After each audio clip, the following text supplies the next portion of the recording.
welcome back to another episode of Philocraft. And in the last few episodes, I've been mainly focusing on the base area, specifically the iron farm and all the iron production. However, in today's episode, I'd like to focus more on the community than my own personal projects. And I think the first thing that I want to do is actually get a nether portal into my base. And I just realized I don't have enough obsidian on me, but that's fine. That's fine. We're going to go ahead and build a nice, lovely portal right in here. We're just going to grab iron, boop, boop, and boop, boop, boop. And I'm going to need more for the other side. And we're going to do another portal. And I need to build one on the other side over there as well. And now we will have a way to get to and fro, and we don't have to fly back and forth to the shopping district. Oh, it's going to be amazing. And just like that, we now have a portal all connected up, even with the carpets. Let's see if I did the math correct and we are in the right spot. And yes, we did. Look at that. Now we come out here and let's make sure it works going the other way as well. And yay, it works. Okay, perfect. And of course, we have the iron to signify that it is me. Now, I'm probably going to have multiple portals around this portion of the nether roof, because I'm going to have multiple portals to different parts of the scientific facility and all that good jazz. So expect more of these to be popping up. Of course, if you're wondering why the original one that's back at my starter base area, why I don't have that one anymore and why I'm making this one now is because, well, there's a chunk loader now in the moss farm, because if I ever get kicked from the server, which has happened, the moss farm breaks. So I need to make sure that doesn't happen. So every time it turns on, there's a chunk loader there. But those use nether portals. And so, yeah, my portal connects to those now. It doesn't work anymore. Now I don't have another portal at my starter base anymore. But it's fine, because we got this one now. It's awesome. It's awesome. And if you're wondering what this portal here, that is the end portal there. Now, before I get to that, there's one thing I need to do. We literally built all this iron farm, did all this decoration, all that stuff, and we have yet to actually update the iron golem. So let's head over to the iron golem and start changing some of those prices, restocking everything, and making sure it is tip to the top. So without further ado, let's restock. Well, as we fly into the iron golem, I made some adjustments to the prices, and now things are a lot cheaper. So now we're selling 1 diamond for a 64 for iron. We got chains in here, and this is all stocked up as much as we had stuff. Hoppers I decided to keep at the same price, so not everything changed. Anvils and hoppers stayed the same. It's because they were already pretty difficult to make. And I mean, we got a pretty good amount of those, and I feel like 32 is a pretty good price for that. 10 is a pretty good price for these. This is really all we've got. And if we come over to lodestones, I think I'm going to stop selling lodestones. We're going to swap it over to smithing tables, but I still have lodestones, so we're going to let these ones sell out and then eventually only sell smithing tables. And then 64, 64, 12 for those guys, 2 stacks of 2 stacks. It's awesome. So, we've now got that. Also, you might notice, it was just like one night, was just like, alright, I'm getting netherite. And so I did. So now we got full netherite and stuff, which is awesome. The next thing that I want to do is something I've wanted to do with a corporation kind of shop in the past. And that's create some kind of deals for people to get so that we could get better items and things for cheaper. So I want to create a subscription service that you could give to the Iron Golem. 5 diamonds a month, or sort of. And what that'll do is it'll give you access to special deals, like buy one, get one freeze. And something I want to do with this area up here, we will actually open it to the public and turn it into a lounge. So I think that is the current plan, is make this area nice and a nice little lounge. Maybe some special deals on the wall for those who have that subscription. So let's get building. Oh, man. Last episode, I asked the question, am I beat-ups? I think the answer is no, but that's okay, I tried. But today's episode, I ask, am I Cleo? Oh boy, this place is looking spectacular. Just, oh, yep. Oh man. Okay, there's a lot to take in here. Okay, so let's kind of like, you got subscriptions, 5 diamonds per month in the barrel. Allows you entry to the lounge. And in this lounge, we've got foosball We've got table tennis. We got pool, and yeah, video games. I might get sued over that. I don't know. But we've got all these fun little things. This is a lot of time, but a lot of fun to put this together. This foosball, I made pool, right? This is very standard, typical design for pool. You put green carpets down, and signs go through the carpet. So now you have a pool cue. Very nice, very nice. And then I was like, oh, why don't I put some like balls over here? So you got the 8 ball, the cue ball, and then a couple other stragglers that are out there. And then I made this little table tennis thing. And originally, I had put hail shelves right in the middle here to be the net. But of course, you can't really see over that net at all. And so, but I was like, yeah, I mean, it looks like, from here, it looks like a table tennis table there. And then I had this space right here. And that's the one that I need to figure something out to do with that. And I was like, okay, there are two options, two games that I could put right here.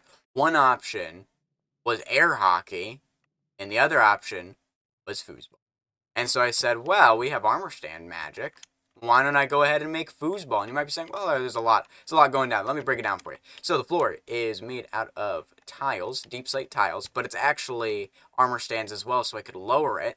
I used the shelves where these little like holes are, and you can see them here, like these. You know what I mean? I used those to line up where each of the rods would go for the little guys, and we have gray and blue. I looked up what foosball tables look like, and I was like, okay, I can't remember if 3 goes on this one or if it goes on this one. So you got two defenders, the attackers, your big line up front, and then on the opposite side, we got the little ball right there. I felt like Diorite looked the most like a soccer ball since we were already using white concrete as a cue ball, and over here we're using smooth quartz as a ping pong ball. And so yeah, so I was midway through building this when Val actually came over from down below, and I showed him, and I'll go ahead and show that clip to you. But he's Oh, foosball? Yeah, you got it. And we're making foosball in Minecraft, and we Nice. got pool over here, and we got ping pong over yonder as well. I need to make paddles Alright. though. That's why I don't have paddles. I have a ball here, but I don't have paddles. Yeah. It would take a while, but you might need to do this stuff to make the net smaller. Yeah, I Can't see might your have to competition. honestly, because the issue is it's 2 stairs. Ah, So I tried iron bars, but it's either gonna be on one side or the other. So I was like, the shelves look pretty good, but I might fully commit to the armor stand magic and kind of do that. yeah. You might be able to, if the iron bar doesn't look good, try different variations of the copper grate. That's copper grate's not a bad idea. If you're talking armor stands, because the full block would take up too much space. Yeah, I like with the the armor thinness of the stand. shelves. Yeah. Or even with armor stands, if you could make it like the total height to where this lip thing is on the shelf, I Yeah. think that would be good height. Oh yeah, totally. Because yeah, we need it to be like so you can actually see to you. But he suggested that I do this and use cobwebs over here so you can actually see over it, and that was a really good idea. Because this looks like a net. We even got the paddles over here. I guess I could have made one of these black because a lot of times they're red and black. But I felt like you can tell this is ping pong right there. And then of course this design, I was like, what if, what if I made one of these? I got one right on top of my computer over the side of me. I was like, yeah, we'll do this. We'll get a little cable here, a little fighting game. I knew immediately when I made this room, I was like, I need the painting that has the two dudes fighting each other. And I'm like, this is perfect. It actually looks like it now. I know. I don't have controllers to this console over here. But, yeah, I'm not going to add those because I know that's going to be really complicated and really fine detailing. Despite how many armor stands are right here, this wasn't all that complicated to make. For the most part, it's one armor stand doing one thing. I mean, each one of these is a guy, and this is just an armor stand. Like, each one of these is one armor stand. This is actually probably one of the more complicated ones because it's like a string to make, it look like a cable and make it look like the device. Whereas all these other ones are not as complicated. Now, the specialty with why would you actually want to come and pay 5 diamonds to get into this place other than these wonderful games that look amazing is right over here. Is hoppers are now 64 for 1 diamond. They're 32 hoppers for a diamond down below, but up here you can buy them for 64 a stack. I don't have a lot. And then over here, which I totally forgot to do this before I was supposed to record, buy one, get one free coupons are going to go in here. So you can buy a coupon and then use that down below, or even if you want to, use it on this guy, to get extra stuff. But you can only access this stuff as long as you have a subscription to the Iron Golem. So I need to make sure that I put those coupons in there and hopefully stock that up a little bit more. But the next project that I want to do involves going back through the Nether. Now, I had a little bit of trouble. You see, you remember how I made a Nether portal so I could get over here and all that good jazzercise? Well, let me tell you, it's gone. Yep. And you might also notice that the end portal is a block lower now than it was before. See, what happened is I had the portal right here, and it connected to the end portal, and vice versa. So I actually could not use my portal. Actually, it was the other way around. The end, like this portal that goes to the end room, connected to my portal, and I could not get them to, and so I broke 4 pieces of bedrock to inset it by 1, since the end one is below the surface, but that didn't work, so I said, I gotta get rid of my portal. But I can connect, here's my plan, is to connect the end portal room to my base. Because if we go in here, right, we get here, all that good jazz, well, if we walk in free cam, because it's going to be a little bit easier to show, right over here, we do a little bit of this action. That's what we did last episode. This is the end portal. What I'm thinking is right here, we could easily create something that lets us get through here, and that's my plan. Exactly. I have an idea for what I would like to do, if I could back up a little bit, to this room. So I'm going to start planning things out, tearing things away, making sure that everyone else is okay with me doing this. So yeah, let's start tearing this apart so we can build it back up again. Oh, what is this? It's foosball. How many armor stands is this? Those Like, are all individual armor stands, aren't they? Yeah, like 70, probably 70 armor stands. Wow. That is pretty cool. Love And the shelves. behind you we got ping pong. Oh yeah, look at that. Hold on, this is probably one of my favorite little details over here. Huh. And yet again, we're digging.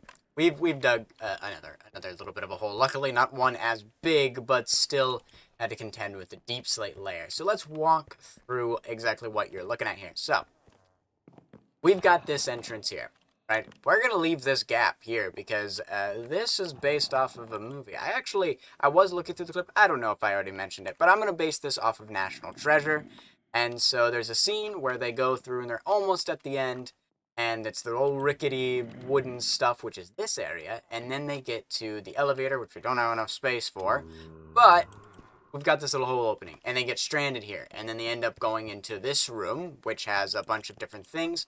We're probably going to have a button right in this guy, which is going to open up a door over here, which will give them into this room. Which, again, is a disappointment, because this isn't where all the treasure is. But they figure out how to get everything open. Again, we'll have some kind of button hidden in here that you'll click, which will open this, which will get to the big treasure room. So we've got this dug out. There's the end portal. There's the nether portal, which will be moving. That's going to have to move.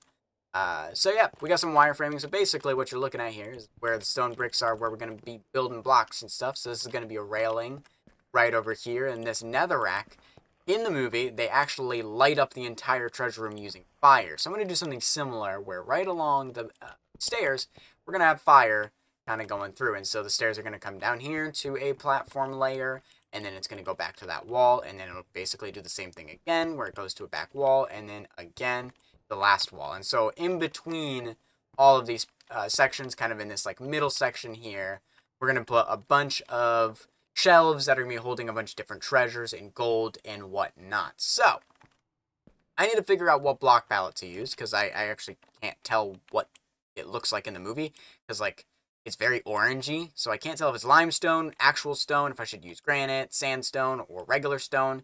I'm leaning towards regular stone just because there's a little bit more variety with it, and I think it'll look a lot better and won't be as bright on the eyes. And I think granite just isn't quite the right color, so I think regular stone's probably going to do it. Or, actually, tough might be the better option there. I don't know. I'll have to give a think about it.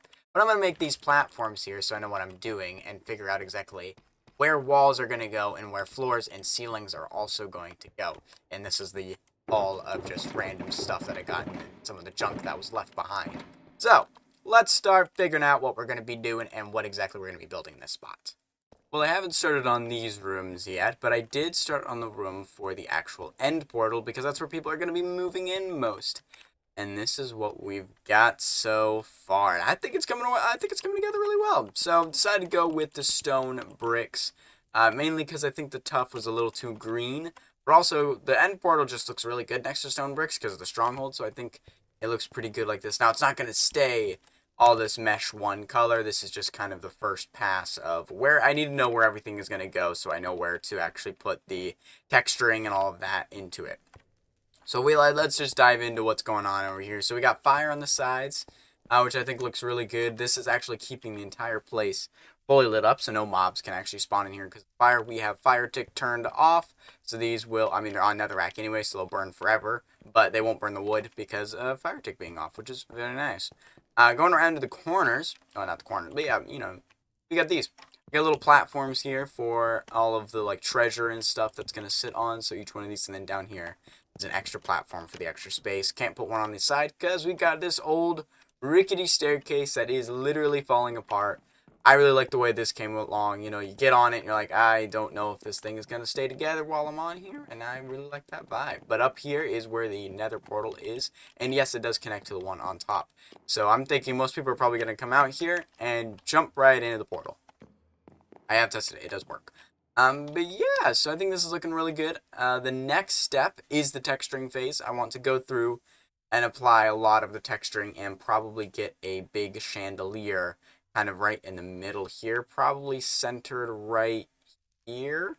Not too far down because I probably will jump from here and float down into the portal. So we want to make sure that that's still a viable option. But yeah, I need to make sure, I need to figure out where foot traffic is going to go using a combination of cracked stone bricks and stone. So without further ado, let's start doing that. And the texturing is complete. Yep, there's a lot of cracked stone bricks because this place is old and falling apart. And you'll also notice that we added a little bit of a chandelier over here also with fire. I'm not like 100% sold on this design for the chandelier, but I think it does a good job of, you know, kind of having something be in the ceiling here. Now, the next and final thing I want to do to this room is actually add all of the treasure.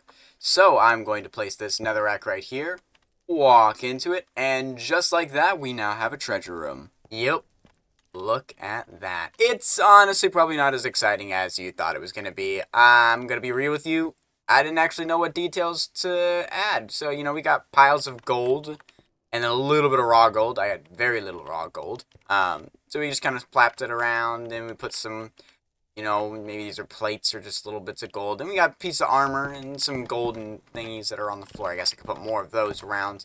You know what I mean? And then in the middle, each of these central sections here, we got these guys just to kind of fill the space. But I really wanted to make a goblet, but it was really hard to do because, like, armor stand magic's really cool, right? But you need to have the right resources to actually make the right things. My issue with the goblet is I didn't actually have anything to be the like stem of the cup, you know, where you actually hold it, the handle. Yeah, what gold item is a rod shape? There isn't one. So I didn't know what to use for that. A stick wouldn't make much sense because it's not gold. So this is what we got. This is what we got. I'm still happy with it though. I think it gives off the vibe that I wanted. Oh man, that goes away. You know, you walk in, it's like, whoa, treasure room. You can't even see most of it. Then you walk down, it's like, ah, yes, it's treasure room, and you get to walk down and jump into the portal. Alright, I want to shift my focus from this room because I can say pretty confidently that this is probably complete. I'm done with this. I got everything here that needs to be here. It's fully lit up. It's fully decorated. I think it looks good. Now, I want to do this room and connect it up to my base. So we actually have a way to get to and fro. So, let's start planning out where everything's going to go and make this room look nice and pretty. Alright, it's time for the final tour. And here we have it. You gotta jump across. Woo! Almost didn't make it. And we come into an empty room. Now, if you've seen the movie before, there's a few things I had to change. So we had to move that way further back because the guys were spawning iron golems right on this edge here. So we had to make sure that that wasn't going to happen. But you get back into this room. It's empty. There are blank tables. It's filled with cobwebs. And, of course, the lantern that is a supposed clue to lead them to the treasure room. Now, you might be wondering, how do we get to that treasure room? There's no way out. But if you look, I mean, you can kind of tell that that's probably a doorway. You just have to find a secret button here. You click that, door opens, and yeah, it's another blank room completely. And oh, look, there's another button. What happens if we press this? It just opens the door again, so you can go backwards. In this room, I decided to put some papers and stuff around because I think I know in the movie I was looking at like different shots, different times of the movie, and the second room had basically papers and stuff on this table, whereas the first room is basically empty. The disappointment, but if you find the second secret button, bam, you get into this room, and of course you can fly all the way down there. So that's a successful build for this episode. And that's actually going to do it for today's episode. That'll be all. Bye-o. Right, another successful build. Oh, I still have this mess to clean up. So I'm sorry.